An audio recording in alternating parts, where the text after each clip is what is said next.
Pirate's Treasure, written by Carol Moore, illustrated by Aura Mosier. 10 steps away from the porch and 20 steps from the rose bushes, growled Bluebeard in Jimmy's dream one night. There be treasure there, arg! So the next day Jimmy began to dig. He dug until the hole was deep and the dirt pile was high. He kept digging. The hole got deeper and the dirt pile got higher.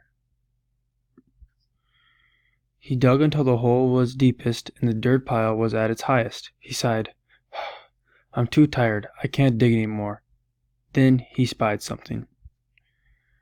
But it was only one of Wolfie's bones. Instead of treasure, all Jimmy had was a dog bone, a hole, and a big pile of dirt to fill it in with. He thought, that pirate lied to me.